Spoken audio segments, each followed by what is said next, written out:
Fala, camaradas. Essa é a terceira aula de Introdução ao Marxismo-Leninismo. As outras duas já estão no YouTube. Essa aqui também logo vai para lá. E aí curte, compartilha, comenta. E é isso, gente. Bom, gente, então boa noite.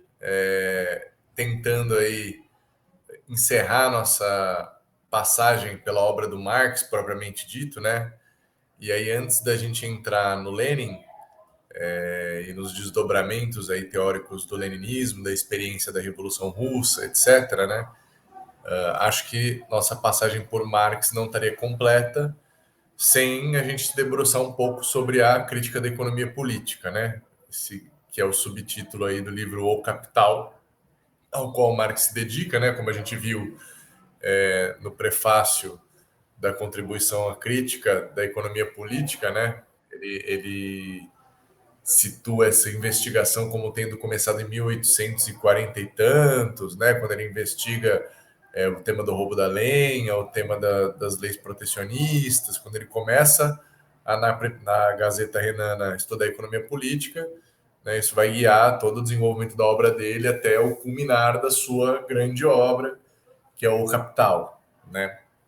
A esse respeito, vale a pena, inclusive, citar um comentário do Lenin, né, que situa um pouco a importância do Capital como a prova da prática da demonstração do método materialista dialético do Marx, né? Num texto de juventude, o Lenin está polemizando com um autor, né, que diz: ué, mas onde o Marx expôs a sua teoria materialista da história, né? E o Lenin fala, ele expôs ela em O Capital, ao aplicá-la materialisticamente a uma sociedade concretamente considerada, né? Porque, enfim, o próprio pressuposto dessa teoria é que não existe a sociedade em geral, existem várias formas, né, sociais em função dos modos de organizar a produção, né? E as relações de produção. Então, o Lenin fala, o capital é essa prova da prática da aplicabilidade desse método. O Marx analisa concretamente a sociedade capitalista e demonstra que esse método materialista é apto a explicar uma sociedade determinada, né? E aí o Marx também, é importante acho que destacar aqui, muito bebe na economia política da época clássica, etc., né? Tem uma série de polêmicas posteriores que, de modo algum, por mais que a gente muitas vezes encontre, né, porque existem repetições de velhos argumentos liberais na economia liberal contemporânea, então muitas das vezes também lendo o Capital a gente fala, pô, isso aqui do Marx serve para criticar um outro autor posterior. Também existe o fato de que vários aí dos desenvolvimentos e problemas precisam também de respostas contemporâneas, né? Então, longe de pensar que o Capital esgota todas as polêmicas e críticas possíveis à economia política burguesa, né?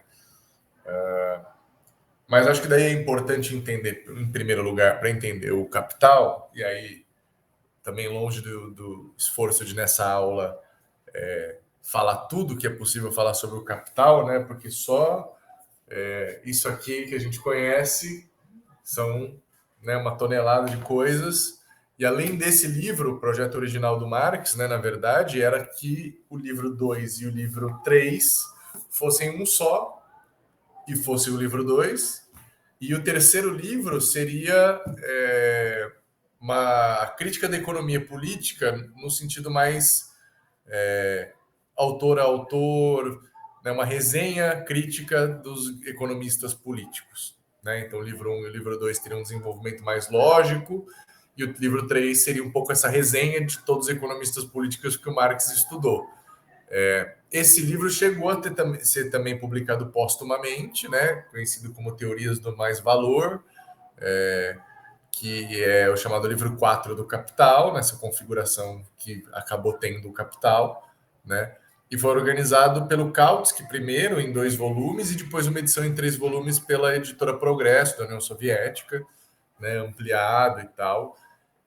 Daí é uma obra bem difícil de encontrar em português, mas tem uma tradução e um tratamento bem menos acabado, né? Porque por mais que em vida o que o Marx fez foi o livro 1, isso que ele finalizou, né?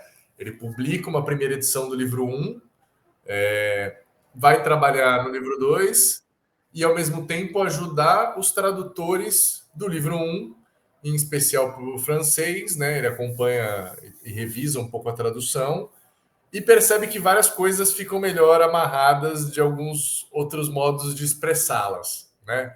Ele comenta bastante isso em cartas com Engels, e o que acaba motivando a reelaborar o próprio livro 1 ainda em vida. Então, ainda em vida, por influência desse trabalho de revisão que ele faz para a tradução, Marx reorganiza um pouco o livro 1, né? Tem algumas mudanças até de conteúdo, expansão do capítulo primeiro, etc, etc. E daí o Marx organiza a segunda edição do livro 1, que é como meio que a gente conhece hoje.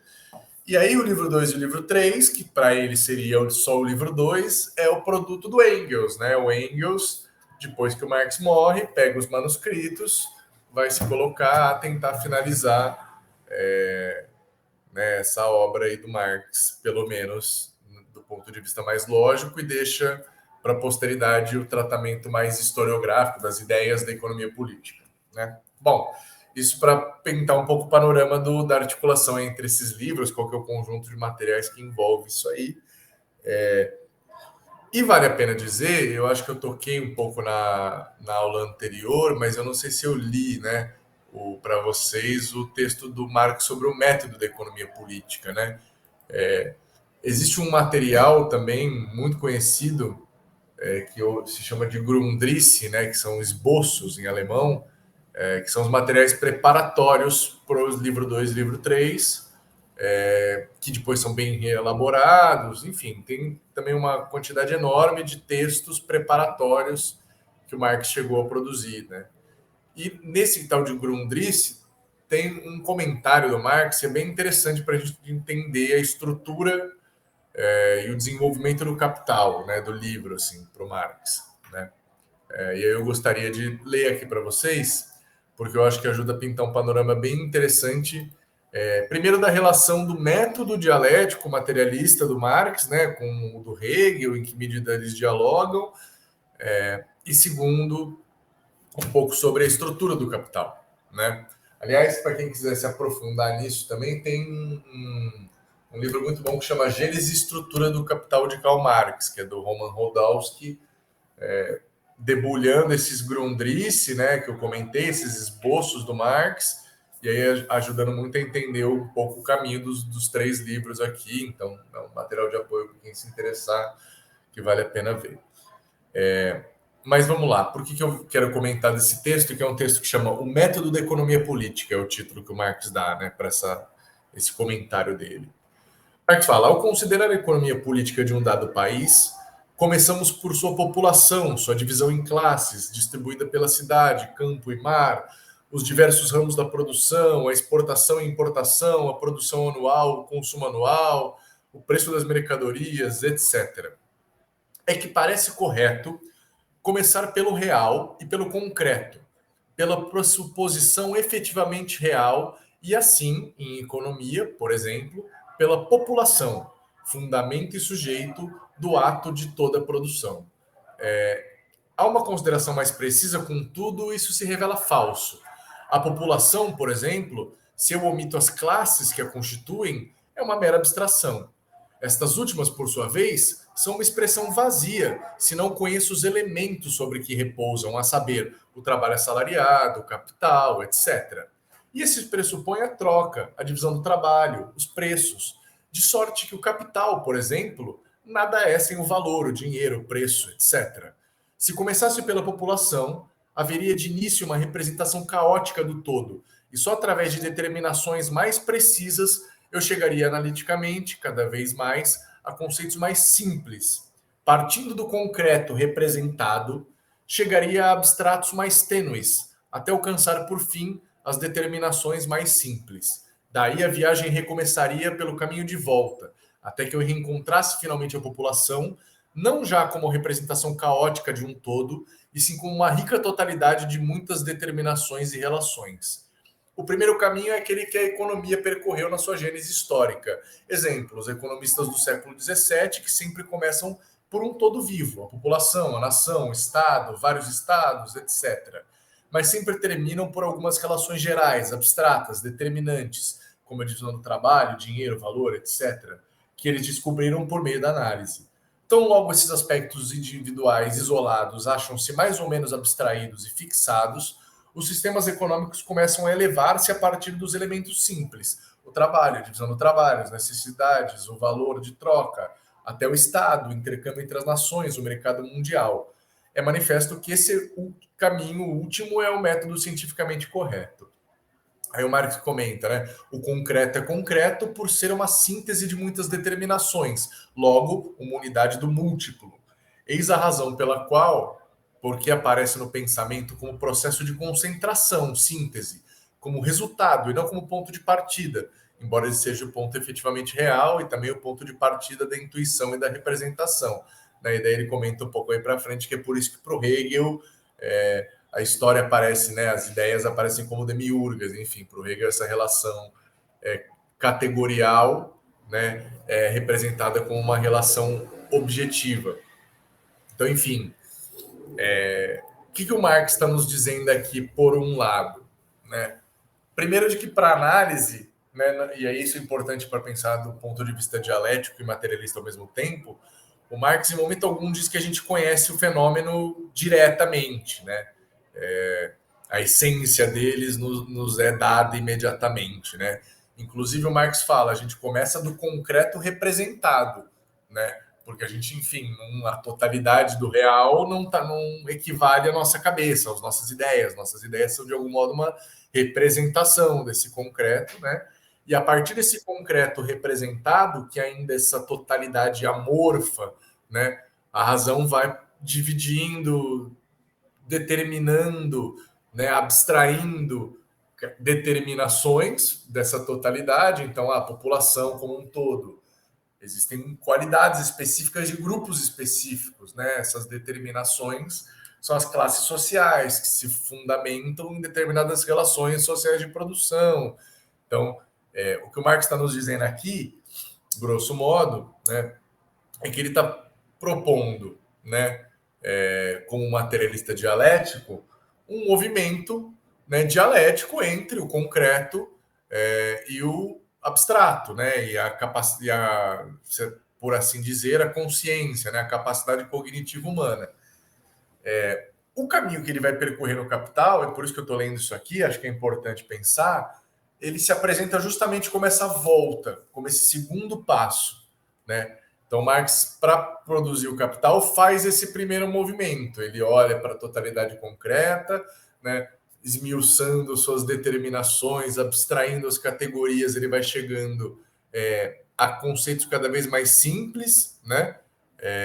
E, portanto, mais universais, mais gerais.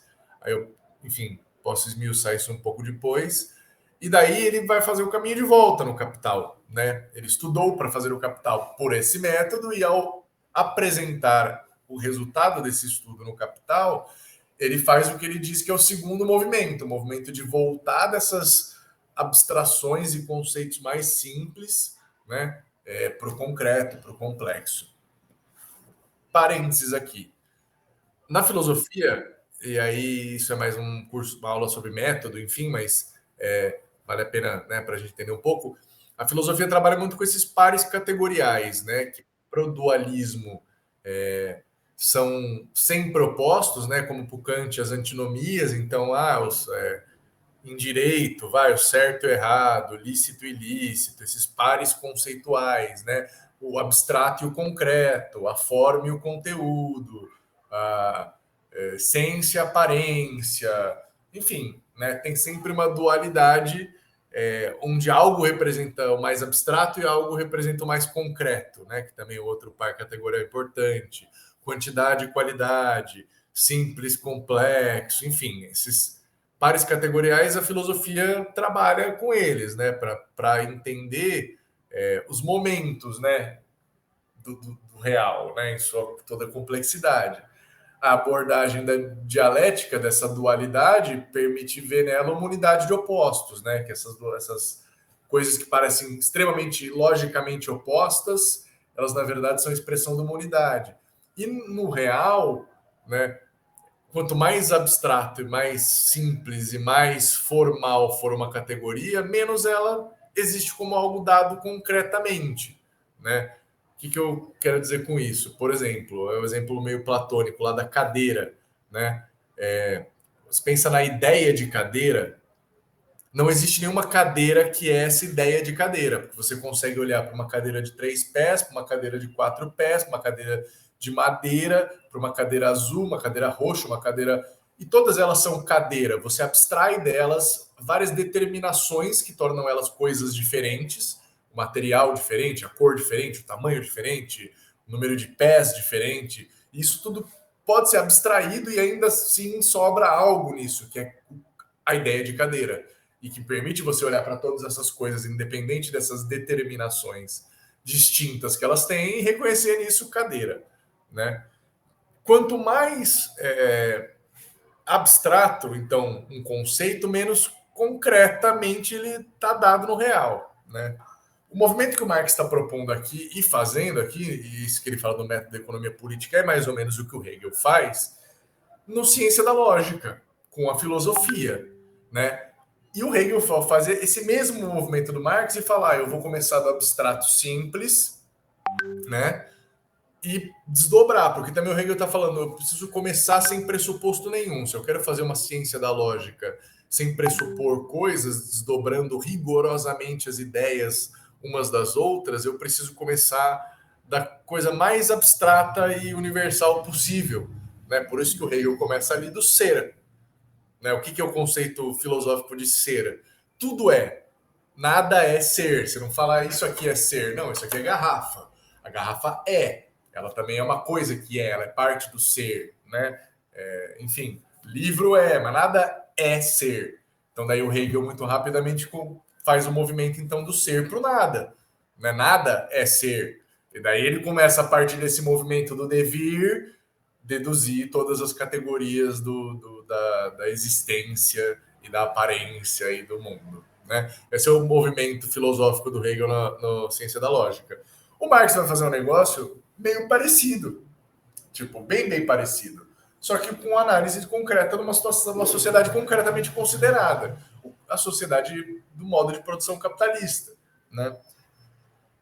E por isso que o Marx, quando começa o Capital, ele começa fazendo esse movimento de pegar o conceito mais elementar, mais universal, mais simples e, portanto, mais geral que existe dentro do capitalismo. E é o conceito de valor, né? Porque tudo mais valor é uma forma de valor. O capital é uma forma de valor. O dinheiro é uma forma de valor. Todas as categorias que são essenciais para entender o capitalismo nada mais são do que uma forma de valor, né? Então, o Marx vai começar também desse abstrato simples, dessa essência ontológica do capital, que é o valor, né? E o movimento dele já no livro 1 do Capital é justamente um movimento de sair do abstrato simples para o concreto complexo. Então, não é à toa, por exemplo, que o livro começa com um capítulo que é capítulo 1, a mercadoria e dinheiro, né? Seção 1, e daí o capítulo 1, a mercadoria. E aí o valor a partir disso, né? Condição lógica da mercadoria.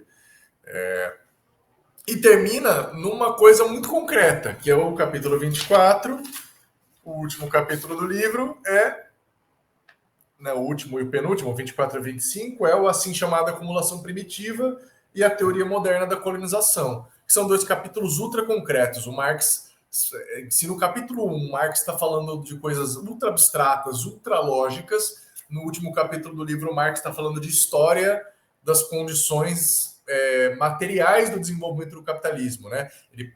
Então, no capítulo 1 está falando das pré-condições lógicas, dos pressupostos lógicos necessários do capitalismo, e ele termina o livro falando né, dos pressupostos históricos, concretos, etc. E isso no livro inteiro vai tendo esse movimento do abstrato cada vez mais dando espaço para o concreto. Né? E isso acontece também no movimento entre os três livros. Então, entre os três livros, o Marx vai passando para graus distintos de abstração, né? Para tentar captar essa nuance concreta da sociedade capitalista. Ele vai fazer esse movimento do abstrato para o concreto, né? Então, por exemplo, para dar um exemplo, no capítulo 1, que é um capítulo muito importante para a gente entender o Capital, o Marx vai desdobrar essa forma da mercadoria, né? Ele vai colocar um problema lógico, que é o que torna alguma mercadoria é sua permutabilidade, é sua forma de equivalência, né? Porque o grande pulo do gato aqui do Marx é perceber que existe uma dualidade em cada mercadoria. Cada mercadoria, para ser mercadoria, ela primeiro precisa ser uma riqueza.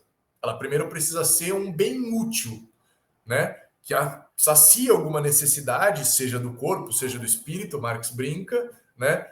Ou seja, tanto faz se é música ou se é água, se é comida ou se sei lá, jogar LOL, pagar para jogo, sei lá, enfim, né? O que importa é que sacia uma necessidade do corpo ou do espírito, então é um pré-requisito da mercadoria e motivo também pelo qual toda aquela besteira de e se você gastar 700 horas fazendo um buraco, isso prova que a teoria do valor trabalho não existe. Não, essa parada, sim, se você despender uma atividade um bem que não seja útil a ninguém, ele nunca pode se tornar mercadoria, portanto não há valor nem mais valor, né? Isso não refuta a teoria do valor trabalho, né? Mas enfim, e daí o Marx percebe que além dessa coisa, essa coisa não basta, porque beleza, riqueza há várias formas de riqueza.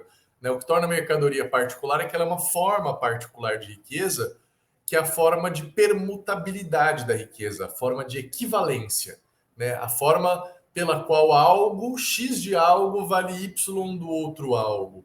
E o Marx percebe que para isso ser possível, só é logicamente possível você dizer X garrafas d'água valem N celular, se tiver algo em comum entre essas duas coisas. Tem algo em comum, uma qualidade comum dessas coisas, que em determinadas quantidades distintas faz ela ser igual, ser permeável, né? Ser permutável, ser equivalente, né?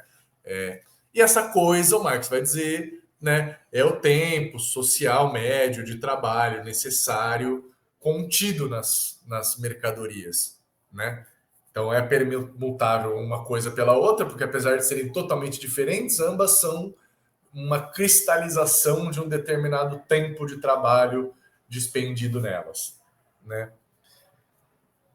Veja, isso aí é importantíssimo, mas eu não vou tentar aqui resumir a explicação do capítulo 1, de como daqui o Marx deriva o fetichismo da mercadoria, que acredite se quiser não o apreço por marcas específicas.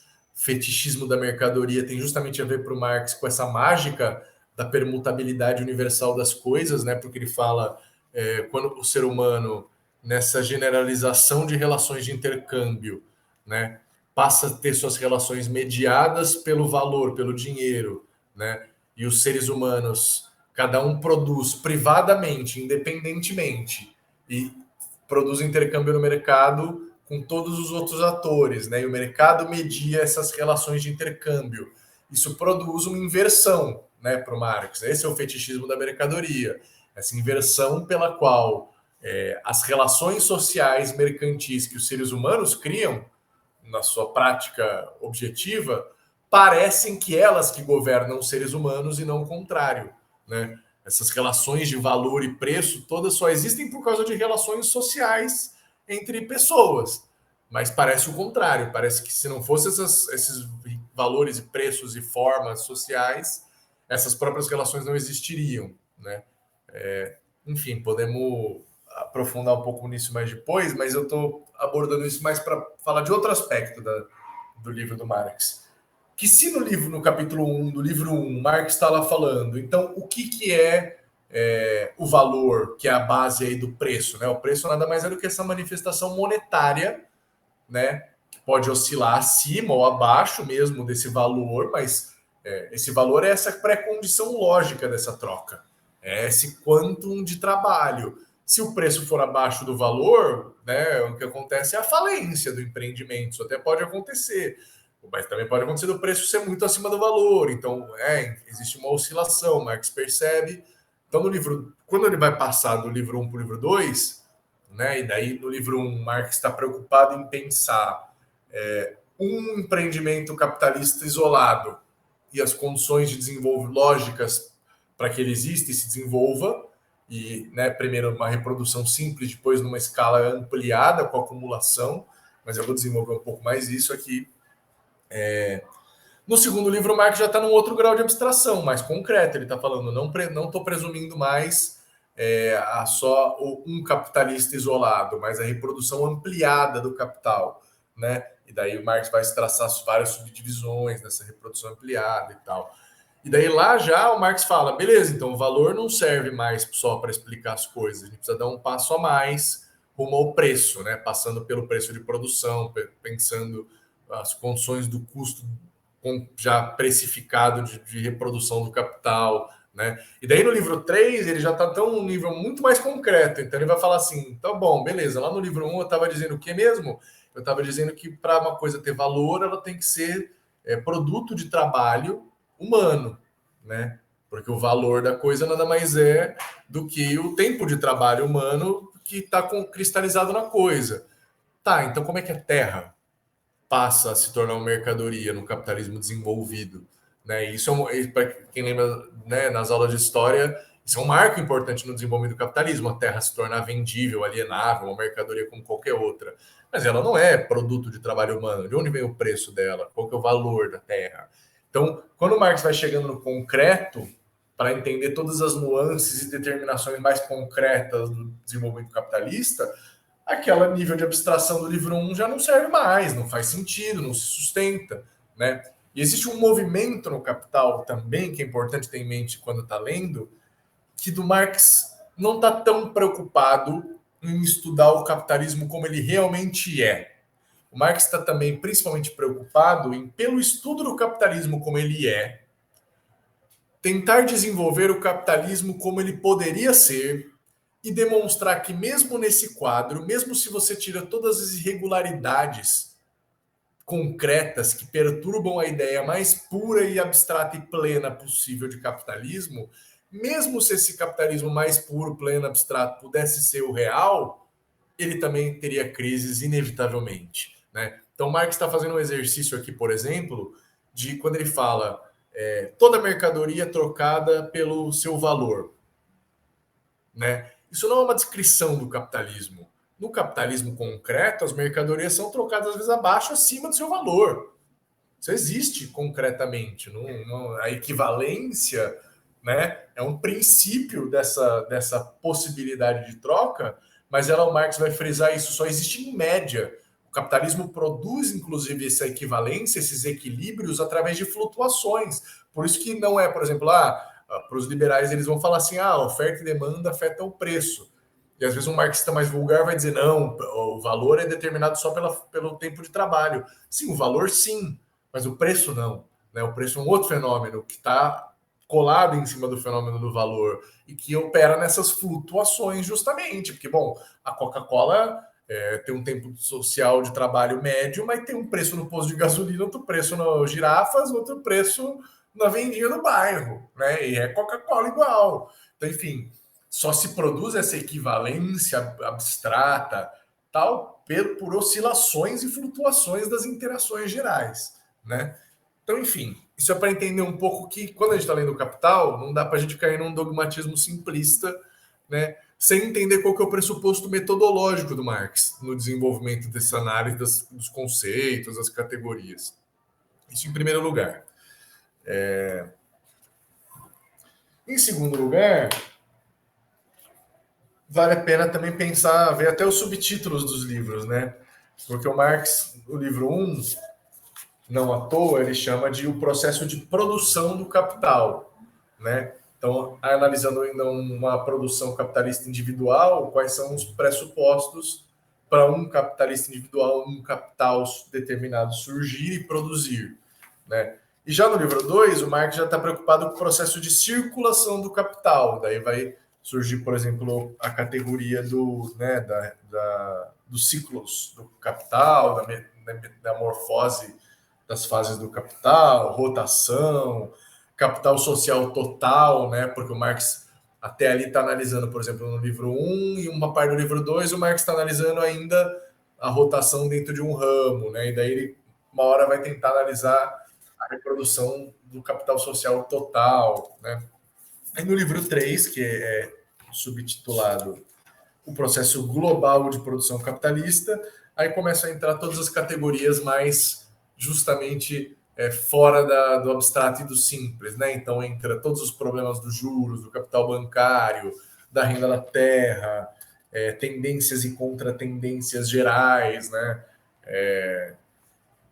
Transformação do lucro em lucro médio, né? Então Marx vai analisar, beleza, mas além do capitalista explorar seu operário, no processo de concorrência, o capitalista que vence a concorrência também arranca mais valor do operário do outro capitalista, nesse processo geral de concorrência, né? O Marx vai fazendo esse movimento cada vez mais em direção ao concreto. E o livro 3 do Capital acaba de um jeito meio frustrante, num capítulo que chama As Classes, e que não tem nem 2 páginas, né? Então, mas mostra muito esse movimento de ir. Então, ele começou do valor e ele termina nas classes, né? O movimento inteiro do capital. Bom, isso foi um primeiro approach aí, mais para falar em termos mais gerais, estruturais do livro, né? Aí eu queria talvez tentar entrar em alguns conceitos, em algumas coisas que ele desenvolve ao longo da obra, né? A primeira coisa que é interessante ver. Muitas vezes as pessoas atribuem ao Marx a originalidade de alguns conceitos que não foi bem ele que criou, né? Então, por exemplo, o conceito de classes sociais, a ideia de que são as classes sociais o fundamento da análise da economia e da sociedade. Isso não foi o Marx que descobriu, né? Tem inclusive uma citação do Marx que o Lenin usa no Estado da Revolução, que é de uma carta do Marx, que fala, o Marx fala, não foi eu que descobri as classes sociais, nem a luta de classes. O que eu descobri foi só que a luta de classes tende à ditadura do proletariado, e a ditadura do proletariado nada mais é do que uma forma para a transição para uma sociedade sem classes. Essa é a minha descoberta, né? Mas as classes, a luta de classes, isso já existia. Do mesmo modo, tem alguns conceitos que as pessoas acham que o Marx mais-valia.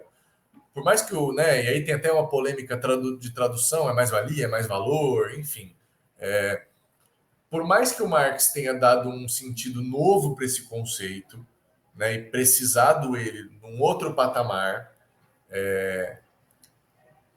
na real, o conceito, a palavra não é do Marx, né? Ela circulava já na economia política em vários sentidos aí, né? Desde o Sismondi, economia política francesa, outros autores usavam. O que é do Marx, aí sim, no livro 1 inteiro, né, me consta, com conceito econômico que o Marx cunha, que não existia, são 2, então profundamente imbricados, que é o conceito de capital constante e o conceito de capital variável, né? Mas vamos fazer o movimento para chegar neles, então, do que o Marx fala no livro 1, né? Então ele começa na primeira sessão falando da mercadoria e do dinheiro, né? Ele desenvolve toda essa reflexão no primeiro capítulo sobre a forma da mercadoria, sobre essa dualidade, né? A mercadoria é um valor de uso e é um valor de troca, né? E esse valor de troca dela tem uma expressão monetária, né? Então Marx vai fazer um movimento de explicar né, a partir dessa forma, das diversas formas de valor, né?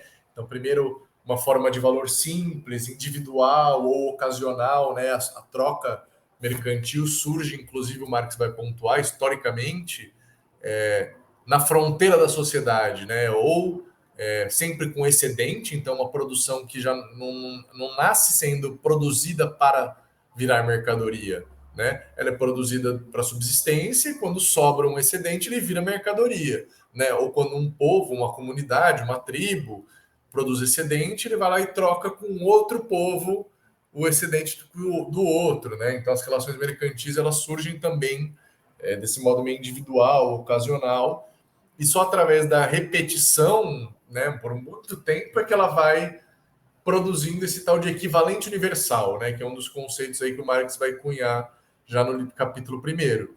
O que é o equivalente universal para o Marx? Né? O fundamento lógico do dinheiro, porque ele vai notar que na forma de valor tem sempre uma equação onde uma mercadoria aparece na forma relativa de valor e a outra na forma de equivalente. Então, um celular igual a 700 mil garrafas de água, sei lá quantas garrafas de água custa um celular, né? O celular aparece aqui na forma de valor relativo, as garrafas de água na forma de um equivalente, que em xn quantidade equivale a um celular, né? E daí o Marx vai dizer, o dinheiro nada mais é do que uma mercadoria que assume essa forma de equivalente para todas as mercadorias. Ela é ejetada através das trocas repetitivas, ela é ejetada do mundo da circulação para perder papel de valor relativo e adquirir papel só de equivalente, né? E daí, por vários motivos, o Marx vai desenvolver o ouro, a prata, os metais aqui, pela facilidade de fracionar, pelo fato de que contém um pouco peso, muita quantidade de trabalho, né? Porque é difícil achar, é difícil obter, então um grama contém não sei quantas horas de trabalho, né?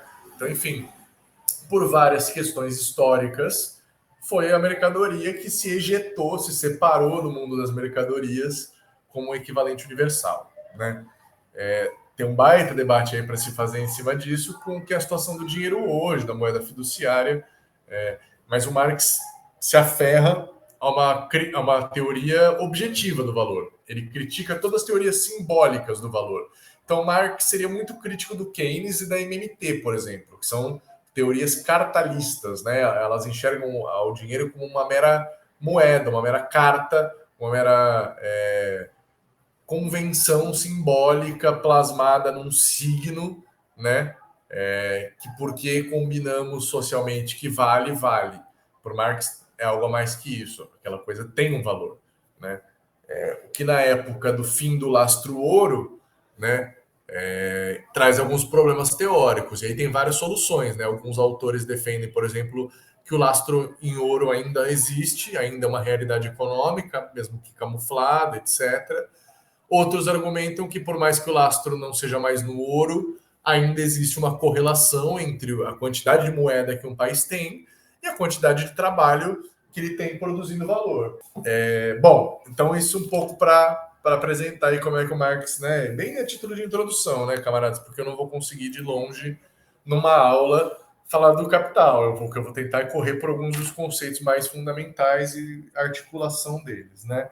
Aí no capítulo 2º, Marx vai para o processo de troca, né, bota esse dinheiro em movimento, né, ele comenta até o Pachucanes, um autor crítico do direito, vai usar o capítulo 2 muito, né, para falar da saída das mercadorias ao mercado. Elas não podem ir sozinhas, elas precisam ser levadas né, por alguém.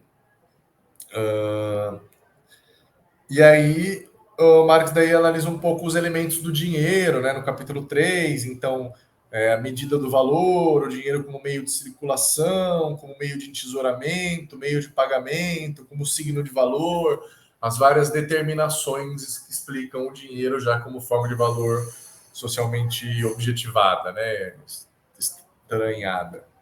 E aí isso é basicamente a seção 1 do livro. A seção 2 é a transformação do dinheiro em capital, né? E o Marx vai tentar analisar aí, então, nesse processo, o pressuposto, a fórmula universal do capital, né? Que é, talvez alguns conheçam, vou achar aqui para mostrar. A fórmula geral do capital é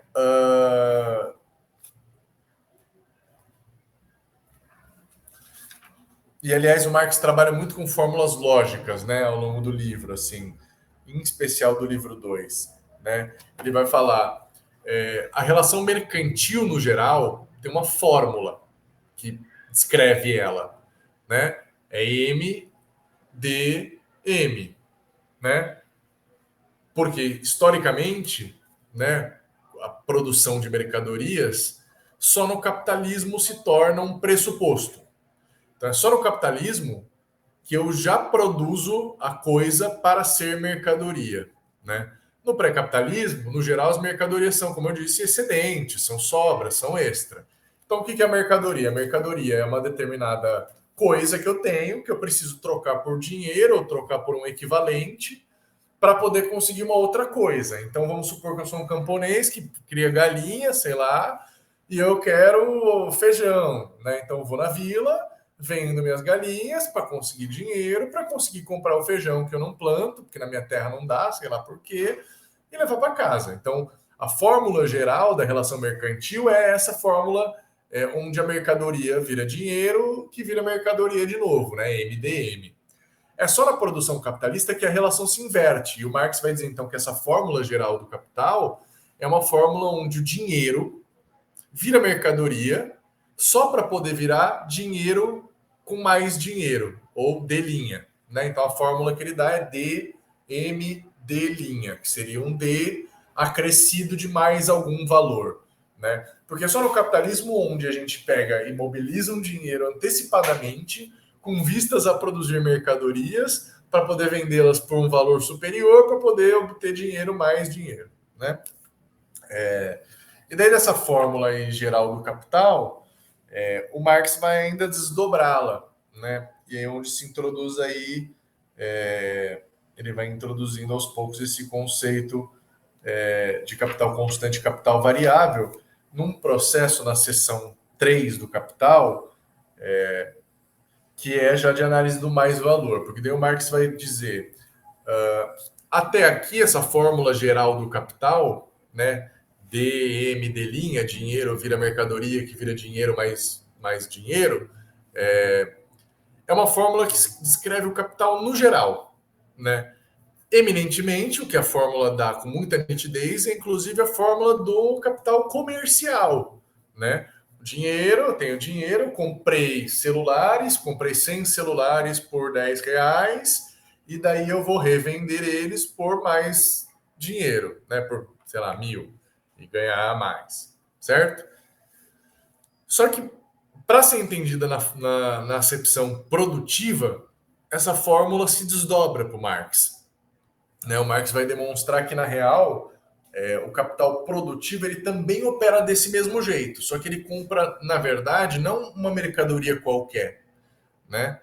Diferente do capital comercial, que vai lá, gasta determinado valor monetário para comprar determinada quantidade de qualquer mercadoria e vendê-la mais cara, né? O capital produtivo, ele compra algumas mercadorias específicas para poder operar. E que o Marx vai chamar essas mercadorias, grosso modo, e esses são os dois conceitos que ele cunha, de capital constante e capital variável, né? Capital constante, para o Marx, vai ser toda a mercadoria que é comprada para entrar no processo de produção e transferir seu valor diretamente. Então, sei lá, o lugar onde está a fábrica, o prédio da fábrica, as máquinas da fábrica, a gasolina que mantém funcionando a esteira da fábrica, a luz da fábrica, tudo isso é capital constante para o Marx. Porque tudo isso entra no processo de trabalho e transfere integralmente seu valor, sem aumentar nem diminuir, para as mercadorias que vão sendo produzidas, né? As matérias-primas para o Marx são capital constante. Mas tem um outro componente do capital que faz aumentar o valor das mercadorias, né? Que é o trabalho, e que é adquirido aí para o Marx no mercado como força de trabalho, né? Que ele chama de capital variável, por ser a fração do capital que faz variar o valor do capital, né? Tudo que é capital constante está sendo ali elaborado pelo trabalho humano, e todo o valor que já tinha ali do trabalho humano passado que produziu aquelas mercadorias é transferida para nova mercadoria, né? Vamos supor que eu estou falando de uma fábrica de o quê? O exemplo do celular tá chato? Vamos dar outro exemplo aqui. Chiclete, sei lá, uma fábrica de chiclete. Eu sei lá quais são todos os insumos do chiclete, mas o que o Marx está dizendo fundamentalmente é todos os insumos que o dono da fábrica compra para virar chiclete, as coisas que vira gosma, até a esteira que vai se desgastando com o tempo, tudo isso vai transferindo o seu próprio valor para essa mercadoria chiclete. E a força de trabalho também faz isso, transfere o seu valor do tempo de uso dela e faz variar com isso o valor para cima, né? A chave para o Marx dessa problema todo é entender o tal do mais valor, né? Entender por que esse fundamento do aumento do valor, porque o capitalista vai dizer: ah, não, eu cobro mais, e a fórmula do capital permitia para o capitalista comercial ter essa ilusão, como se o lucro dele fosse até uma arbitrariedade, um golpe que ele dá, né? Ah, eu aumento aqui o custo, porque não valeria a pena para mim fazer isso se não fosse assim. Daí eu aumento o custo e é por isso que eu ganho um lucro, né? A teoria geral da economia política até o Marx fundamenta no lucro, né, essa iniciativa capitalista. E o Marx vai perceber que mesmo por trás desse lucro do capitalista comercial está um aumento de valor real que existe no processo de produção, que o trabalho realiza, né, ao transformar as coisas, né, e dar nova forma, novas qualidades, novos atributos para um, sei lá, bando de pedaços de madeira vira uma bicicleta. Bando de pedaços de madeira não anda, bicicleta anda, né? Então o trabalho humano acresce de determinadas qualidades e do ponto de vista formal de valor, né? Enfim, da possibilidade de equivalência que existe no tempo de trabalho. E aí, enfim, para o Marx, essa fórmula desdobrada, então, do dinheiro que compra capital constante, capital variável, bota eles para trabalhar num processo de produção, produz uma nova mercadoria linha, que é vendida por mais dinheiro, dinheiro linha, né? O Marx vai dizer, esse dinheiro linha, essa a mais do dinheiro, nada mais é do que a diferença entre o trabalho realizado do trabalhador e o trabalho não pago desse trabalhador, abatidos todos os outros custos gerais do capital constante, né? É um pouco de onde o Marx tira o tal sua aplicação do conceito de mais-valia, né? E aí o Marx termina, então, começa a seção 3 do livro, falando das formas da mais-valia, né? E existe aqui um movimento importante de ter em vista no livro do Capital. O Marx vai falar primeiro do mais-valor absoluto, depois do mais-valor relativo e depois do mais-valor absoluto e relativo. E nesse movimento tem tanto um caminho lógico quanto um caminho histórico que o Marx percorre, né?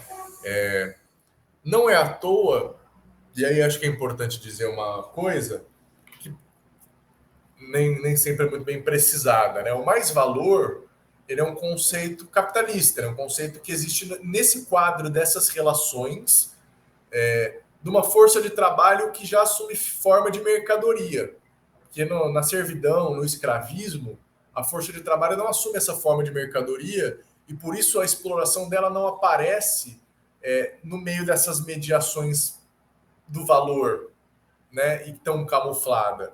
Então, por exemplo, a exploração da servidão, né, o Marx até comenta isso. Ela está muito bem expressa, porque a corveia era um dia de trabalho a mais que o cara tinha que trabalhar nas terras senhoriais. Ah, o imposto não sei qual era tantos por cento da safra dele que ele tinha que dar para a igreja. Então era muito visível. Ele trabalhava e ele via que uma parte enorme do que ele produzia ia para o senhor, ia para a igreja. Estava muito bem objetivado na relação, né, formal, social. No capitalismo isso fica camuflado, né? Porque o cara recebe um salário, ele produz, inclusive, uma fração da produção, né? Participa lá, um parafuso. Quanto que vale a apertação de 1 bilhão de parafuso? Eu não faço ideia, não consigo mesurar quanto que eu estou perdendo do meu tempo de trabalho sendo explorado aí em relação ao meu salário. Então tudo isso fica camuflado, né?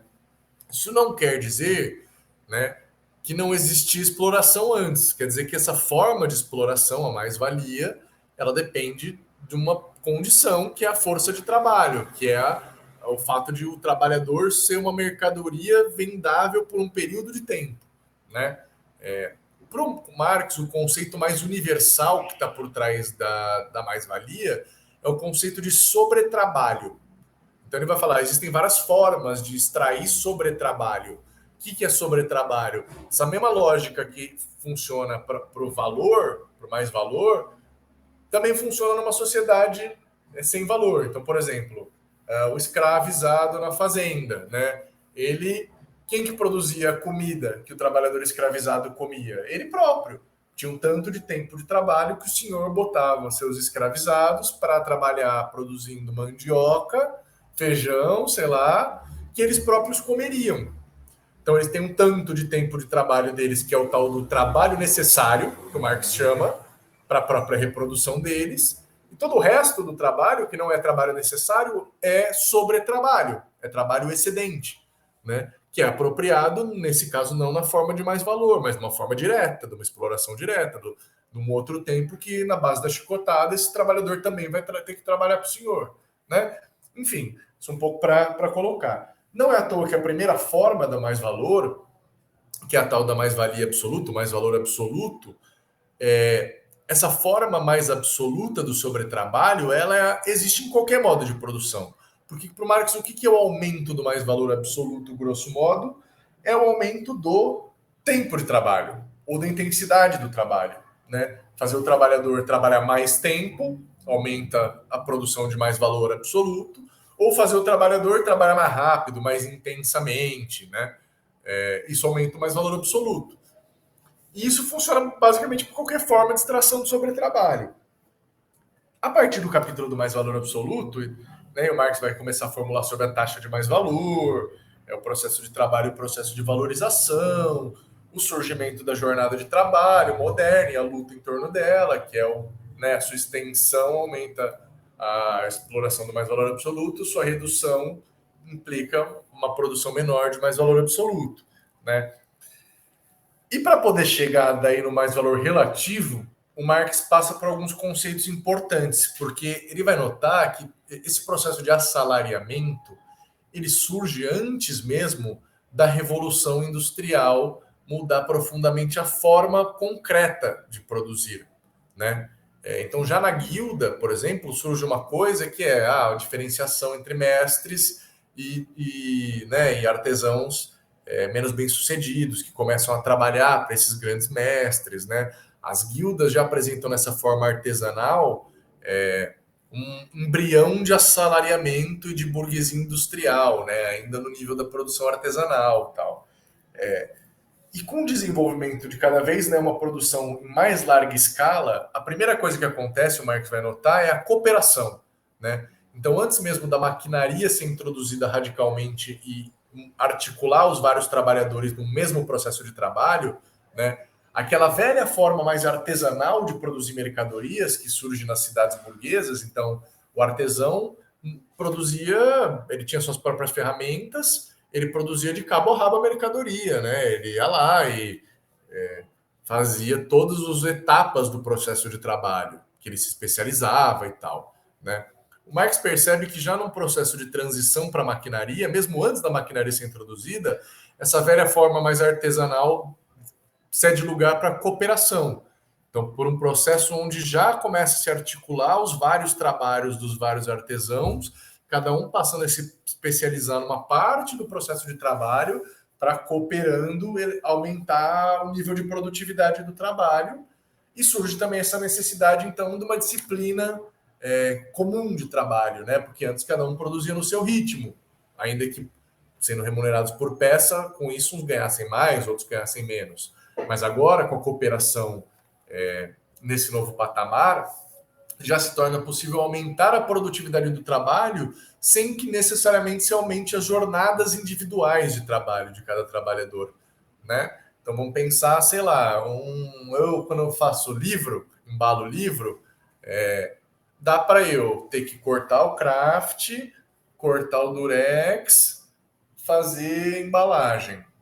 Se eu tivesse 3 pessoas trabalhando, tem 2 jeitos de fazer isso. Cada um faz tudo isso, ou um corta o craft, o outro corta o durex, o outro só embala, e a gente faz meio que uma linha de montagem, né? Isso permite aumentar a rapidez do trabalho, a quantidade de mercadorias produzidas no mesmo espaço de tempo, né? Então, Marx já, mesmo antes da maquinaria surgir, aumentando a produtividade do trabalho, já coloca aqui a cooperação nesse primeiro plano da mais-valia relativa, né? E daí, com a divisão do trabalho na manufatura, o Marx chega na divisão do trabalho sob a maquinaria, né? E aí o trabalhador já se tornou um apêndice do processo de produção, né?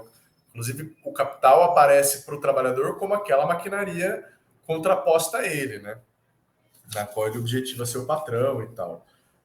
E já começa, então, a surgir, e isso é importante entender essa diferença para o Marx, né, entre a mais-valia absoluta e a relativa, porque muito da formulação do Marx sobre o papel das lutas de classes no desenvolvimento do capitalismo passa por aí. Não é porque a burguesia é boazinha e gosta de desenvolver a maquinaria só, né? Porque o raciocínio é, beleza, por que a maquinaria se desenvolve no capitalismo? Porque o burguês está concorrendo com os outros burgueses, ele precisa, então, produzir mais barato, ele precisa de mais eficiência na produção. Mais ou menos, porque ele pode também produzir mais barato simplesmente baixando os salários. O que impede ele de simplesmente baixar os salários? A classe trabalhadora organizada, né? Então é também o nível de organização, de mobilização dos trabalhadores que impõe a necessidade de recorrer mais à extração de mais-valia relativa, porque o caminho para ampliar a extração de mais-valia absoluta está fechado, né? O Marx vai desenvolver isso especialmente num outro livrinho dele, que é o Salário, Preço e Lucro, que ele debate um pouco a importância das greves no desenvolvimento econômico e tal. Mas aqui para o nível do capital, vale a pena dar esse primeiro exposição aí, né? Aí o Marx vai analisar um pouco a combinação depois dessas duas extrações, porque é isso, nunca se extrai só mais valor relativo, né? Se extrai combinações determinadas dessas duas formas de mais valor, né? Absoluto e relativo.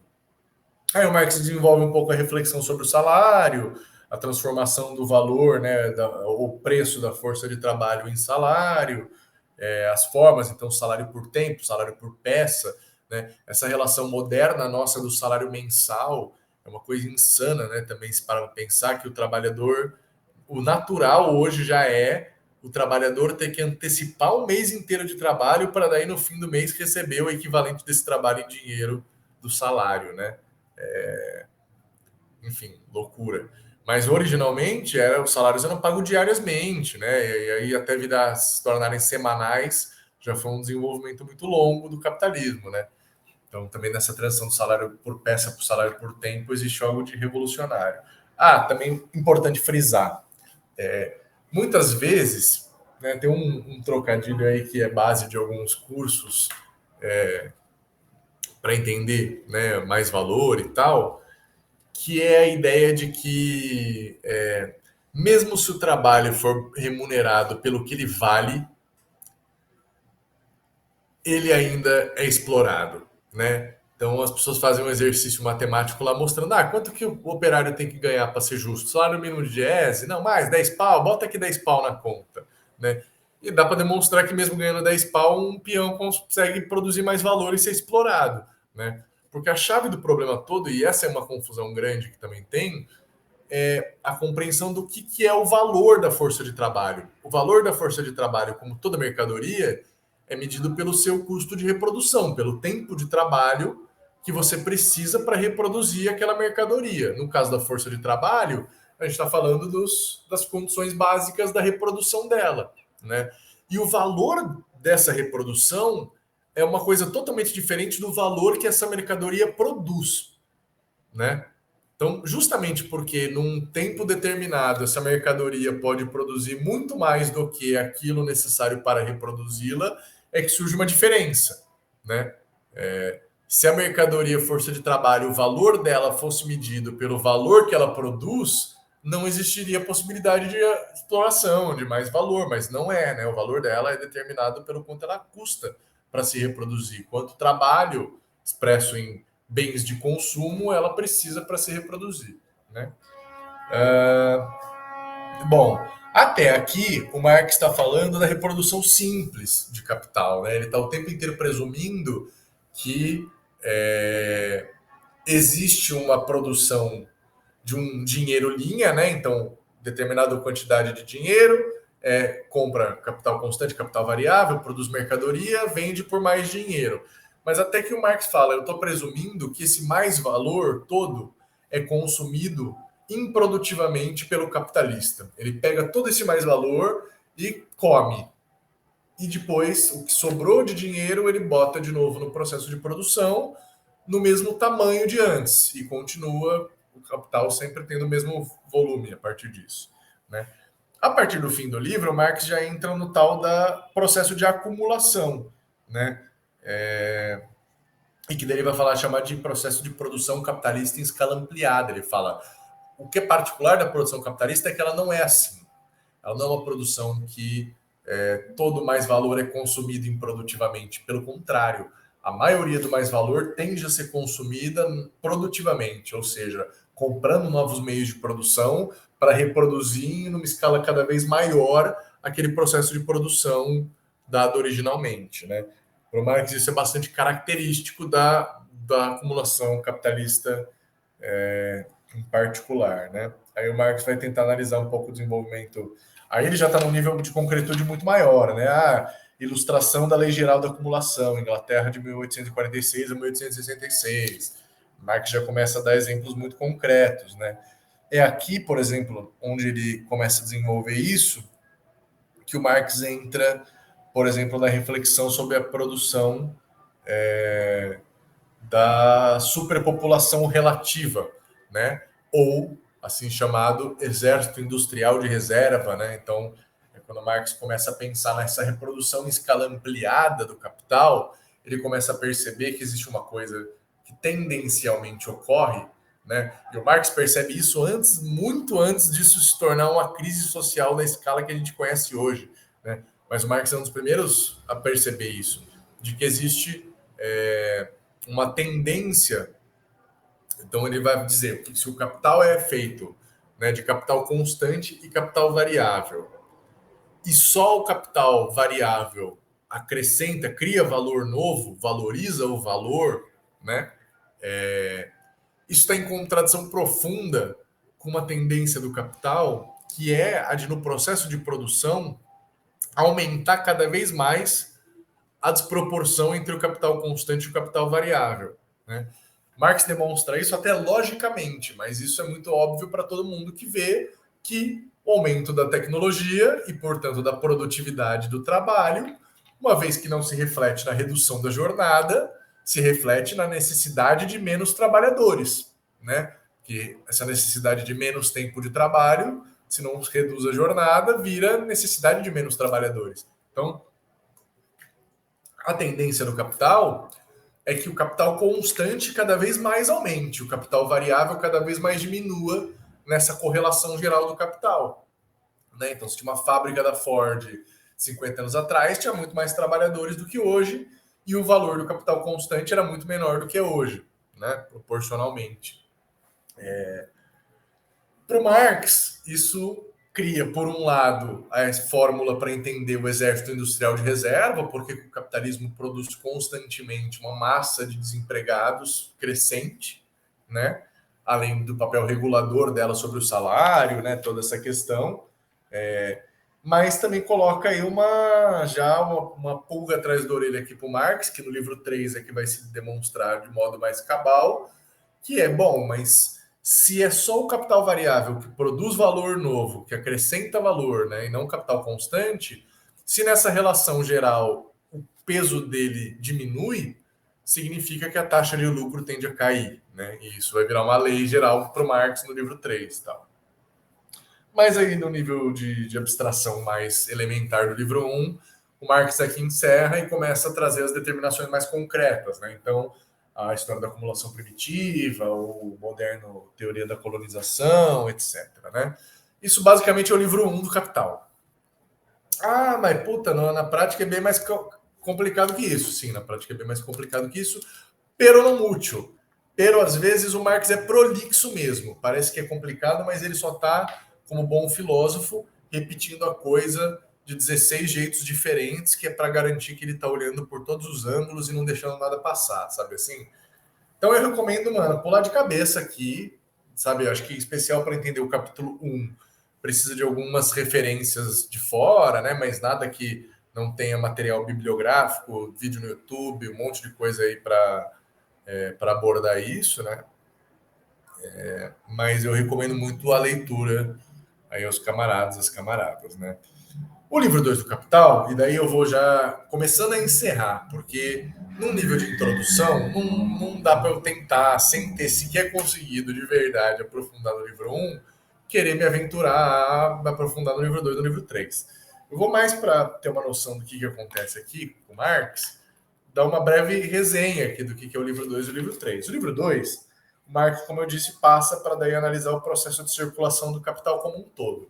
Então, primeiro ele vai tentar analisar a metamorfose do capital e seu ciclo, né? Então, o ciclo do capital monetário, o ciclo do capital produtivo, o ciclo do capital mercadoria, né? E daí isso diz respeito àquela fórmula lá que eu falei do geral do capital, né? Então, existe um ciclo, Marx vai falar, que começa no dinheiro, entra no processo de produção, termina em mais dinheiro. Tem outro processo, porque como esse processo é repetitivo, eu posso analisar ele começando e terminando em qualquer dos momentos. Para analisar o ciclo do capital produtivo, por exemplo, eu posso começar do processo de produção, ele vira mais dinheiro, que se realiza no mercado e vira dinheiro que compra novos insumos e que vira novo processo de produção. E o capital mercadoria é a mesma coisa, né? O capital mercadoria ele precisa se realizar no mercado para virar dinheiro, que vai comprar novos meios de produção, que vai reiniciar o processo de produção e virar mais capital mercadoria. Então, Marx faz uma análise um pouco minuciosa desse ciclo a partir de cada um desses três ângulos desse movimento para tentar entender esse tempo de curso do processo cíclico do capital, né? Daí ele vai falar de rotação, então quantas vezes o capital atravessa esse ciclo novamente, vai perceber que na consideração de qualquer empreendimento concreto, essa rotação é simultânea, né? Porque nunca tudo que foi produzido num dia é vendido já no dia seguinte e reingressa imediatamente, né? Existem vários tempos de realização, e daí entra aqui todo o debate da teoria da realização, porque para o Marx o valor é produzido lá atrás, só que se ele não se vende no final, ele não se realiza, isso explica a crise, né, do empreendimento concretamente considerado, por exemplo, né? Então, quanto para os liberais o valor apareceu na hora da venda, o Marx fala, isso é só a realização do mais valor que já tinha sido produzido lá atrás, né? Então, toda a teoria da realização entra um pouco aqui quando o Marx vai analisar o tempo de rotação, o número de rotações, né? Aí aqui o Marx se agarra umas categorias mais antigas da economia política, né, que é o capital fixo e o capital circulante. Então, Marx, dentro do capital constante, né, e a força de trabalho vai, enfim, a parte, né, aqui para ele, mas dentro do capital constante ele vai ver que tem um capital fixo, que é o prédio, é a terra, é a esteira da linha de montagem, e um circulante, que é aquele capital que quase que mensalmente eu tenho que repor, né, a matéria-prima, a gasolina, o carvão, etc, etc, né? Cada um deles tem um tempo de rotação diferente, porque o tempo de desgaste deles é diferente, né? O Marx vai formular um pouco sobre isso.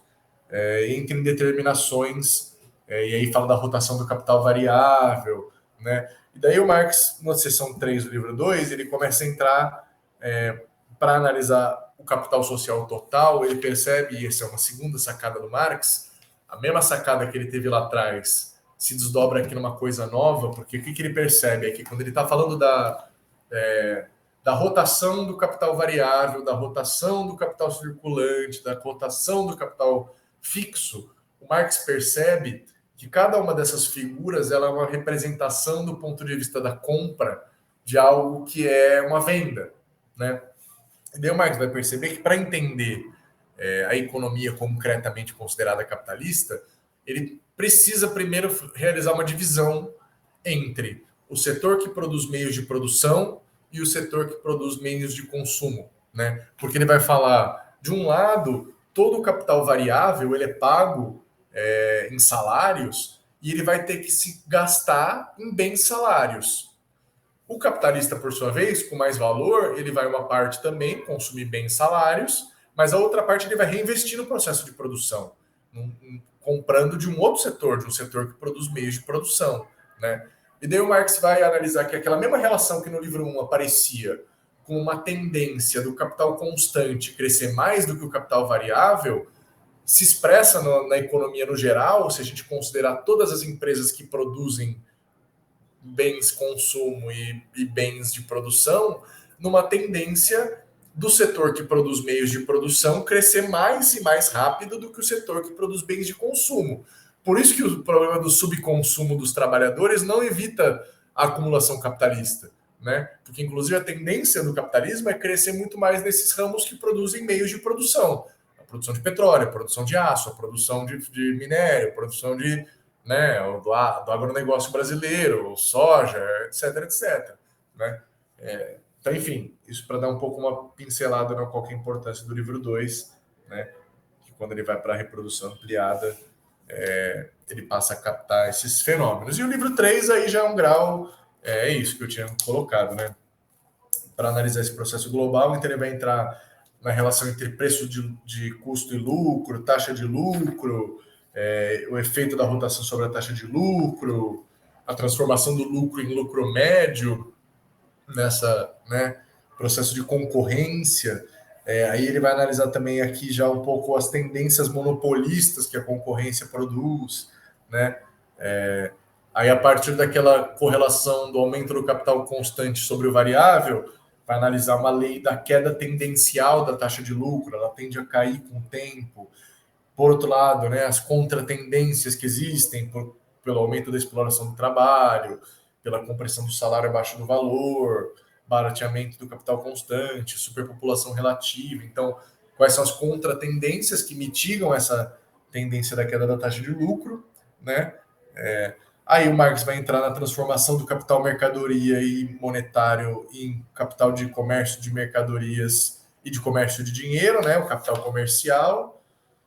No segundo momento, a cisão do lucro em juros e ganho empresarial, então o capital portador de juros, como ele vai chamar, e se aprofunda um pouco nisso, e na outra sessão, a transformação do lucro extra em renda fundiária, né? E com isso o Marx cobriu aí as excrescências maiores do capitalismo, né? Porque se ele passou o livro 1, o livro 2, principalmente preocupado com o capital produtivo, aqui ele se debruça mais no capital dinheiro, né? Então, o mercado de dinheiro, que é o capital portador de juros, o capital bancário, e o capital que só realiza mercadorias, né, considerado aí como capital comercial, nessas duas pontas do processo cíclico, né, duas figuras do processo cíclico. Enfim, camaradas, eu vou me encerrando por aqui, porque eu acho que já falei muito e expliquei pouco. E já achava que ia ser meio assim essa aula, né, porque, enfim, muito difícil fazer uma aproximação com o capital em 1 hora e pouquinho que não seja superficial, que não seja considerações gerais sobre o método da disposição e de produção da obra e alguns conceitos principais, né, para entender essa articulação dos livros. Mas espero que tenha sido de algum jeito útil, tenha não só mais confundido do que elucidado, e me coloco à disposição aí agora para perguntas, para bater um papo, pedindo desculpa mais uma vez aí pelo atraso. Eu tenho, na verdade, 5 perguntas que eu separei durante a exposição. Como que é melhor fazer aqui, João? A gente faz uma por vez e depois passa para os demais, até para não tomar aí todo o tempo de pergunta? Pode fazer todas aí, eu vou anotando todas que todo mundo fizer e no fim respondo. Beleza, então. Eu vou separar algumas, então, que eu fiz aqui. Então, a primeira é como que a questão, que eu acho que eu vi alguma coisa sobre isso no Crítico ao Programa de Gotha, se eu não me engano, que é a questão das riquezas naturais e como isso se integra na teoria do valor. Então, por exemplo, mesmo se você tiver o mesmo trabalho para, sei lá, supondo aqui, para extrair água e para extrair petróleo, é bem possível que isso vai se comportar de uma forma diferente na hora que isso for entrar na lógica de mercado. Então, acho que eu queria explorar um pouco mais de como as riquezas naturais afetam a teoria do valor. Eu acho que uma outra coisa que foi até um objeto de debate na nossa última formação interna, e aí eu queria expandir aqui, que é essa diferença entre excedente, mais valor e mais-valia, né? O que eu recentemente li em algum lugar, mas eu não sei se a fonte é tão confiável assim, que o mais-valor é essa diferença entre o que o trabalhador recebe na forma de salário e o valor que ele produz, Só que nem toda essa diferença é apropriada na forma de lucro, porque parte disso vai ou para comprar novos meios de produção, ou para pagar salários do trabalho improdutivo, e que a mais-valia é o que é apropriado na forma de lucro. Então, só queria tentar traçar essas linhas aí das definições teóricas desses termos. A terceira, você passou um pouco ali da questão da moeda como mercadoria e que o fim do lastro no ouro gerou um desafio teórico, né? Acho que eu só queria tentar trazer para um exemplo concreto e como isso dialoga com a questão da dívida, né? Então, hoje, por exemplo, a gente vê a questão, está muito em debate a decadência dos Estados Unidos, né? E que acho que tem alguns autores que debatem o fato deles terem uma dívida que é praticamente impagável e como que essa questão da moeda, mas o cara vai emitindo dívida à torta e à direita, e isso vai inflando a economia de uma forma que o cara não necessariamente tem o equivalente de valor real para sustentar a quantidade de dinheiro que ele coloca em circulação. Essa é uma outra pergunta. A terceira seria a distinção acho que é a quarta já.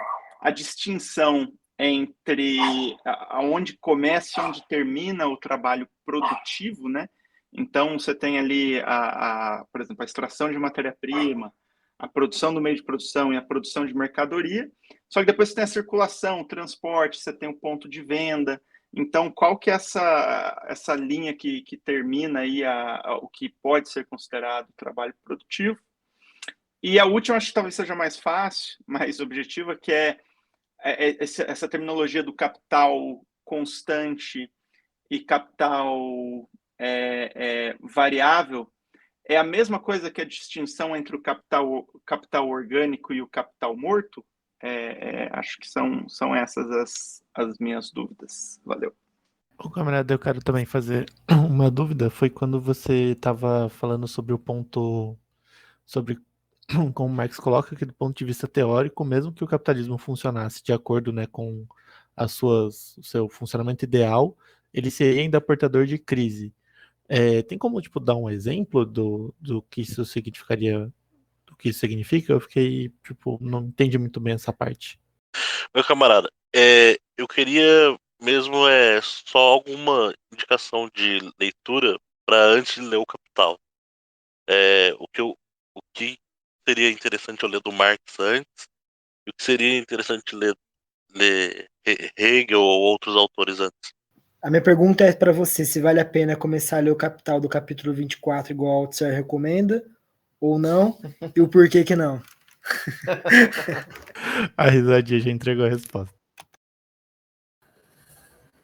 Bom, vamos lá, por partes. Na crítica do programa de Gotha, o Marx responde uma bobagem, né, que os caras dizem lá, alguém escreve lá no programa de Gotha. O trabalho, fonte de toda a riqueza. Aí tem uma confusão grande, o Marx diz. Não, o trabalho não é fonte de toda a riqueza. A fonte de toda a riqueza é a terra, né? O trabalho, ele acrescenta, né? Ele é uma das fontes da riqueza e a única que acrescenta valor, né? O valor concebido aí como uma quantidade de tempo de trabalho. Então, a natureza, ela pode transformar as propriedades de uma coisa determinada e transformar essa riqueza de uma coisa em outra. Ela produz riqueza. O que a natureza não produz é valor, né? Então, tipo, essa é uma confusão um pouco que existe, porque riqueza, para o Marx, diz respeito ao valor de uso, à qualidade útil de algo, né? Então, não é só o trabalho humano que é fonte da riqueza, Marx vai dizer, a natureza também. Sobre essa relação entre excedente, mais valor, etc., né? Também na crítica do programa de Gotha, o Marx ironiza isso, né? Porque o povo lá fala, a todo mundo, se a classe operária tudo produz, a ela tudo pertence, né? E aí uma variável disso é aquela de volta ao trabalhador, todo produto do trabalho dele, né? Uma coisa assim, ó, que está no programa de Gotha. E o Marx fala, isso aí é meio bizarro, né? Porque, primeiro que não, se eu produzo sapato, eu não quero só sapato, eu quero conseguir acessar o conjunto do trabalho social de outros trabalhadores em troca dos sapatos que eu produzo, né? Eu quero só ganhar para mim todos os sapatos que eu produzo. E aí o Marx vai dizer, e mesmo assim, mesmo que os trabalhadores do socialismo, o trabalhador não vai poder se apropriar de tudo que ele produz, porque parte do que ele produz significa amortizações de custos anteriores, significa insumo para reinserir no processo de produção, né? Vamos supor uma fábrica de carvão. Para produzir carvão, você precisa usar máquinas a carvão. Então você usa carvão para produzir carvão. Se todo o carvão que você produzir, nenhum dele for reinserido no processo de produção do carvão, você não consegue produzir mais carvão, né? Dá um exemplo meio tosco. Então, para o Marx, o mais valor não envolve tudo que não é salário, porque uma parte do valor que o trabalhador produz e não é salário não é embolsado pelo capitalista, por nenhum capitalista, né? Ou no máximo por aquele que vendeu a mercadoria, mas enfim, aí não é para ele não aparece como mais valor, né? Aparece como dinheiro vendido da sua mercadoria. Basicamente, o mais valor para o Marx é um negócio que existe no negativo, né? Porque não à toa a economia política clássica, o que ela conseguia ver é as formas de rendimento na qual o mais valor se divide, que é o lucro, os juros e a renda, né? O mais valor que é produzido numa fábrica vira uma parte dele juros do banqueiro que emprestou dinheiro antecipado, outra parte dele vira renda do imóvel, da terra onde está a fábrica, né? Paga o aluguel para ficar lá, e a outra parte o capitalista embolsa, é o lucro dele. Então, o mais valor, na verdade, é a fração do sobretrabalho, né, que se divide nessas três dimensões. E aí, como lucro, ele tanto faz se ele é consumido improdutivamente ou se ele é inserido de novo no processo de produção e vira um novo capital, né? Mas basicamente isso, não é tanto a relação entre o quanto eu trabalho para me reproduzir só, né? Porque no tempo que eu estou trabalhando para me reproduzir, eu estou também transferindo o valor das coisas sobre as quais eu trabalho, saca? Eu não estou só criando valor novo, eu estou criando valor novo e transferindo valor velho. Então, nesse tempo de trabalho, o tanto que eu transfiro de valor velho se realiza se tornando reposição, saca? Acho que é mais complexo do que simplesmente pegar a massa de jornada de trabalho de uma fábrica, né, e tentar fazer essa divisão num cálculo mais simples. Mas a rigor se dá nessa desproporção, né, entre trabalho necessário e trabalho excedente, né, estaria o mais valor. Porque o trabalho necessário aí vai compreender também a transferência do valor antigo e a criação do valor novo, né? Isso só vai considerar concluído o trabalho necessário, considerando tanto de valor novo que equivale à satisfação das suas necessidades, né? Portanto, que acaba virando teu salário. Enfim, não sei se essa eu esclareci ou confundi ainda mais, mas porque realmente é um negócio que não aparece palpável no processo de produção, né? O que aparece é os juros, é a renda, é o lucro, né? O mais valor ele está lá engolido, né? Subsumido nessas relações todas. Sobre o debate do ouro e tudo mais, assim, eu gosto muito da teoria que banca ainda o lastro ouro, e um dos indícios interessantes disso é o quanto os bancos centrais se importam com o ouro, né? Se o ouro não é mais valor, o fundamento, né, das moedas, por que os bancos centrais não saem vendendo ouro para joalheria, né? Enfim, por que as grandes transações internacionais são feitas em ouro, né? Por que a dívida grega lá com o FMI era para ser paga em ouro, não em dólar, nem em dracma, nem em euro, era em ouro, né? Enfim, por outro lado, também não é tão estranho quando se chega no livro 3 do Capital e o Marx começa a debater o capital, né, a especulação, o capital fictício. Existe no processo de superprodução de capital, né, uma necessidade desesperada dele de buscar retorno mesmo em setores, né, totalmente especulativos, né? Não à toa, quando a produção vai mal, é justamente quando as bolsas incham, né? Ao arrepio do bom senso, né?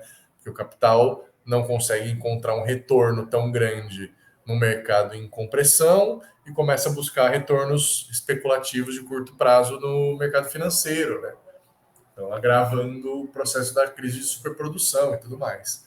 Então, não é tão estranho que num quadro de superprodução capitalista contemporânea, né, um volume imenso do capital busque retorno nessas formas, né, que parecem não ter correspondência direta com a produção real, né, cada vez mais e cada vez num volume maior. Né? Isso já é uma tendência que o Marx esperava, saca? Então, não é tão surpreendente que também o dinheiro, no geral, não pareça ter uma correlação tão direta e imediata, né, com o conjunto da riqueza socialmente produzida. Agora, basta ver como nas crises a coisa tende a se ajustar, né? Então, sei lá, se tinha em 2008 6 vezes o PIB do planeta Terra girando no mercado financeiro. Em um mês, esse PIB virou só 2 PIB do planeta Terra, né? Então, você tem um processo de reencontro, né, com a realidade, que é a tal da crise. Né? Isso é um pouco o que o Marx estava falando ali.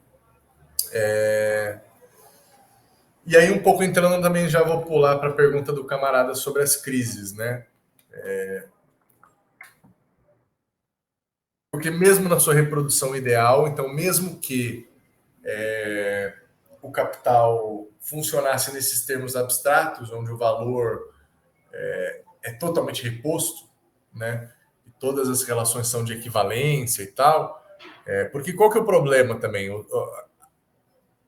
A economia, até o Marx, explica boa parte do problema das crises pelo subconsumo. O problema é que faltou o poder de consumo, né? O Marx é o primeiro a entender isso como um problema de superprodução. Ele fala, né, não é que faltou consumo, é que sobrou produto, né? É que se produziu tanto que não tem quem absorva, né? Não tem como absorver essa produção excessiva. Mas para ele o fundamento disso aí tudo, se a gente olha aquele problema da correlação entre capital constante e capital variável, repousa no fato de que existe uma realização cada vez menor de mais valor por capital investido, né, por Marx. Então, tipo, mesmo no quadro onde existe uma equivalência, né, e esse processo não é fraudado, né, por falta, porque para equivalência também ele vai necessariamente ter que presumir um quadro no qual tudo que se produz tem demanda, né? E tudo que se consome tem produção, né? Só nesse quadro ele consegue pressupor um preço estável, né? Pressupor que o processo não existe uma oscilação constante de oferta e de demanda acima e abaixo, né? Distorcendo e regulando o sistema de preços.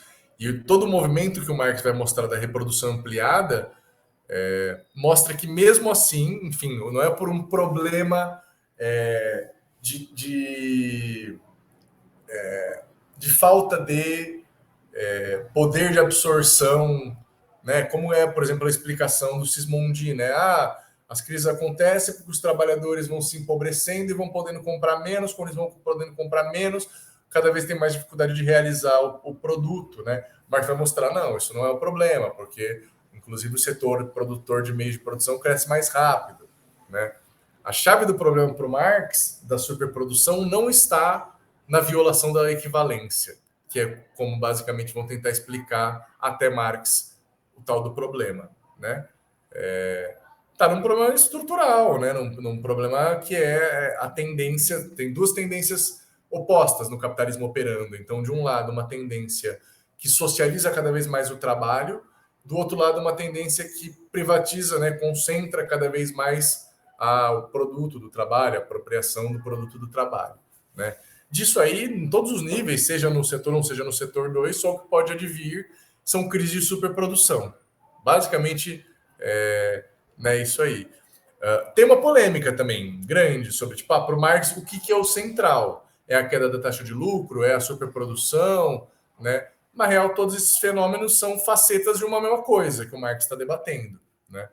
Então ele vai apresentar aí como não é algo externo, essa lógica aparentemente harmoniosa da reprodução capitalista que irrompe ela. É o próprio desdobramento dela, nos termos lógicos dela, que produz esse excesso, essa crise, né? A demonstração está aí no livro. Enfim, é difícil resumir aqui, né?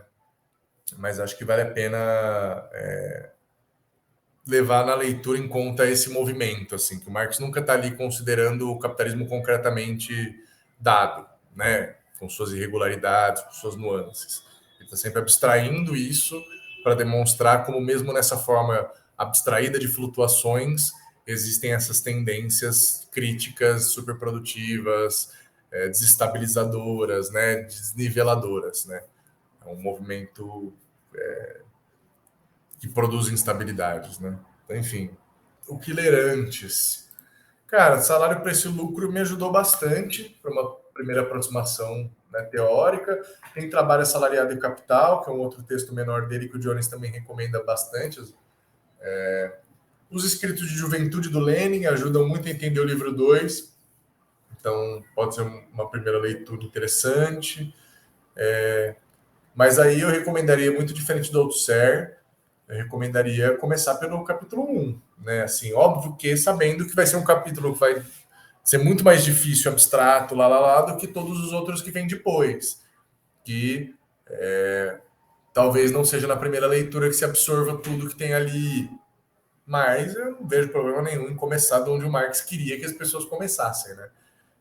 Isso tem a ver para o Althusser, essa recomendação não começar pelo capítulo 1, com o movimento teórico dele de ser anti-Hegel, né? E de achar que é muito hegeliano começar do abstrato simples e desse nível de desdobramento lógico dos conceitos e etc, etc, né?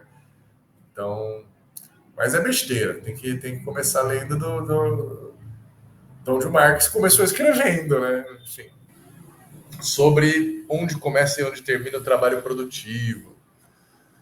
Cara, baita debate, foda, mas assim, basicamente tem um problema conceitual aí, que quando está falando de produtivo, o Marx não está, no geral, falando de riqueza, de valor de uso. O Marx está falando de mais valor, de valor de troca, né?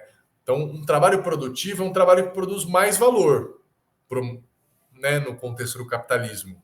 Isso é um trabalho produtivo pro capital, né? O que é um trabalho improdutivo? Um trabalho que não produz mais valor para o capital.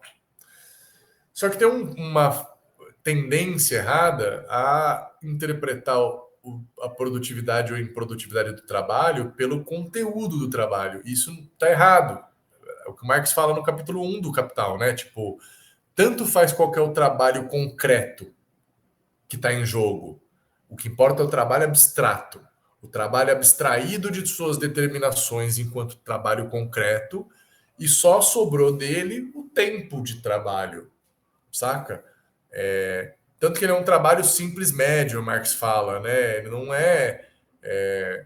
se eu pegar o trabalho do engenheiro e o trabalho do pedreiro, para o Marx, tem alguma unidade de medida comum a ambos, embora concretamente eles sejam totalmente diferentes, né? Então, enfim, assim como o trabalho concreto é indiferente para a produção de valor, também a forma material do produto é indiferente para a produção de mais valor. Então, dá um exemplo: uma calça. Uma calça pode ser produzida por um trabalhador produtivo ou por um trabalhador improdutivo, né? Se eu estou falando de uma fábrica têxtil que contrata um monte de assalariados e assalariadas, a gente está falando de um trabalho produtivo fazendo calças e produzindo mais valor por meio da produção dessas calças. Se eu falo de um alfaiate autônomo que vem na minha casa, me mede, faz uma calça, ele não está produzindo mais valor para ninguém. Ele está produzindo um valor de uso, um valor de troca, mas ele não está produzindo mais valor para ninguém. Então, esse trabalho não é produtivo para o capital, ele não produz capital. Esse é um pouco o lance do conceito de produtividade do trabalho para o Marx, né? Então, o que importa não é tanto o conteúdo do trabalho, é a forma social dele, né? Pode ser, sei lá, o trabalho de transporte, trabalho de comunicação, trabalho de né? Vários trabalhos ditos imateriais, tal. O que é um pouco mais polêmico, e eu confesso que eu não entro nessa bola dividida, é o trabalho do comércio propriamente dito. O Marx até diz, tem sobretrabalho. Dá para explorar o sobretrabalho de um assalariado no comércio, mas ele não produz mais valor. Eu não sei se o Marx analisasse o Walmart de hoje em dia, se ele acharia a mesma coisa. Confesso que eu nunca me especializei em estudar capital comercial e o que eu permitiria dizer que em algum momento é possível ou não conceber produtividade do trabalho do capital comercial. Né? Acho que o Marx relutaria um pouco com essa ideia. Mas, enfim, para entender um pouco essa discussão, eu recomendei um livro aí, inclusive, que a gente lançou pela Lavra Palavra, sobre trabalho imaterial, que toca muito nessa discussão do produtivo e improdutivo, mas o livro 4 do Capital fala muito disso, né? Tá aqui, quem quiser dar uma olhada, o link. E aí, capital constante, capital variável, se é a mesma coisa que capital vivo, morto. O Marx fala em trabalho vivo e trabalho morto, né? Ele fala do capital como trabalho morto. E aí, em todas as suas formas, seja no capital na forma de dinheiro, seja o capital na forma de estoque de mercadorias, seja o capital, enfim, é sempre um trabalho passado cristalizado, né? Então ele vai chamar de trabalho morto. Então, a rigor daria para dizer, só que quando ele chama de capital constante e capital variável, ele não está se referindo exatamente à força de trabalho, e sim né, a função produtiva dessa mercadoria trocada por capital dinheiro, né? Então, por exemplo, o capital variável, né, ele é a força de trabalho no momento em que ela foi comprada já por salário, está incorporada no processo de produção produzindo. Né? A hora que ela bate o ponto e volta para casa, ela não é mais capital variável, saca? Um pouco isso a chave da coisa. Mas é muito comum também para o Marx, tem vários conceitos que parecem falar da mesma coisa, né? Porque, na verdade, ele está captando níveis de abstração ou concretude das coisas. O capital variável não existe no mundo, né? Ele existe na abstração do processo de produção. Não tem nada que você fala, isso aqui é capital variável, saca? Agora, já o trabalhador existe no mundo, é uma coisa bem concreta, saca? O capital variável é uma função lógica do processo de produção, né? É aquele compreensão de que também, por ter sido comprado por dinheiro, capital dinheiro do empregador, o capital, ou força de trabalho empregada lá é parte desse capital durante aquele tempo de operação. Né? Tem alguns autores muito bons no Brasil,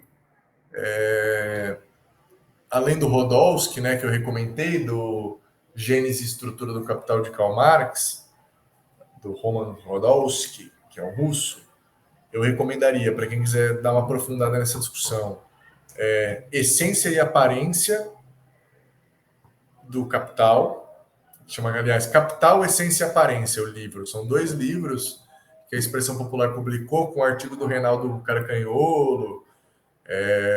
O outro, o Carcanholo, o filho dele, tem umas aulas boas na internet, no YouTube, sobre esses aspectos mais metodológicos e abstratos do Capital.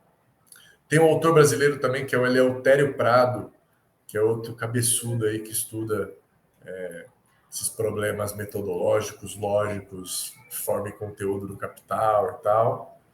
Então vale a pena para quem se interessar. Podem servir aí de guia para quem queira se aprofundar na discussão da crítica da economia política. E o Lenin, né? O jovem Lenin debate muito o Capital também e tenta aplicar de maneira criadora o Capital, né, na análise do capitalismo russo. Então, também pode ser um ponto de apoio legal para tentar essa reflexão, né, de como aplicar na prática, na análise real, as categorias do capital, seus níveis de abstração e tudo mais. Bom, gente, eu peço então desculpa mais uma vez, tanto aí pelo atraso, quanto pela aula um pouco caótica, porque, enfim, eu confesso que monstruoso a tarefa de tentar em 1 hora e pouco falar disso aqui. Espero que não seja tão vergonhoso assim quanto a introdução, e me coloco à disposição para quem quiser. Pô, vou começar a ler, surgiu uma dúvida, manda aí. Ah, já li. Estou com alguma outra questão mais aprofundada, manda aí, vamos conversar. Enfim, é um pouco oferecer esse primeiro caminho das pedras, um panorama geral que ajude a guiar a leitura, mas de modo algum substitui ela e muito menos, né, os comentaristas que se aprofundam em especializados e tal, e desdobram isso em outros níveis muito mais profundos, né? Então é isso, minha gente. Valeu demais, e na próximo mês a gente começa, então, a falar um pouco de Lenin e de sua trajetória intelectual e teórica.